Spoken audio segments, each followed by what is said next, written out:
Hola chicos, bienvenidos a un nuevo video. Hoy vamos a divertirnos con este juego y aprenderemos los sonidos reales de los animales.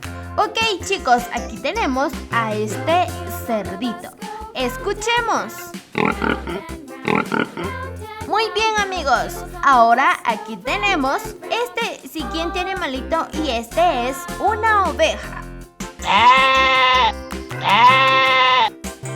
Ok chicos, ¿están listos para conocer al siguiente animalito?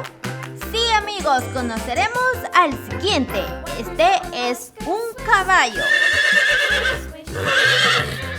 Muy bien chicos, vamos con otro animalito más. Y aquí tenemos a este lindo pajarito.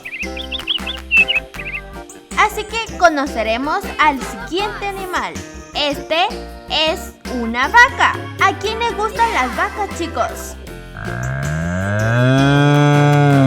Ok, este es una mascota muy lindo, chicos. Este es un perrito. Es una linda mascota. Así que vamos con el siguiente. Este es un gallo. Muy bien, chicos. ¿Están listos para descubrir el siguiente animalito? Sí, chicos, aquí lo tenemos. Este es un lindo gatito. Vamos a conocer otros animales. Así que este es una cabra.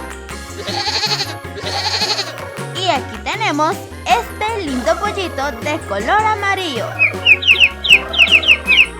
Vamos con el siguiente.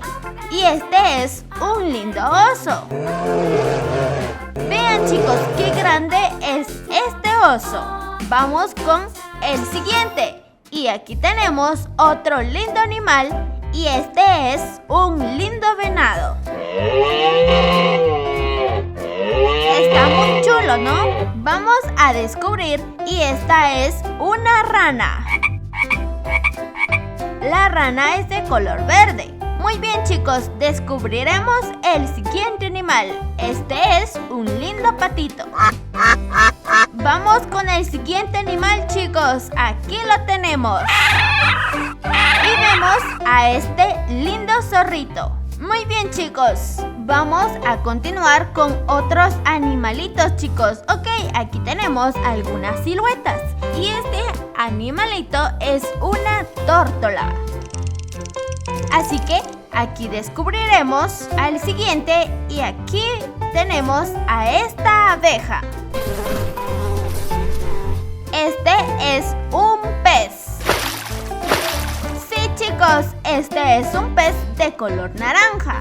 Vamos con el siguiente animal chicos. Este es un ratón. ¡Wow! Vean este animal tan grandioso. Este es un búho. Muy bien chicos. Y aquí tenemos este lindo conejo. Vamos con el siguiente. Este es un caracol. Y por último tenemos a esta linda mariposa. Muy bien chicos, es así como hemos terminado con este videito. Espero les haya gustado este juego de algunos animales. Así que no olviden seguirme en mis redes sociales. Pueden seguirme en Facebook como Pasito Kids. Los espero en el siguiente video chicos. Adiós.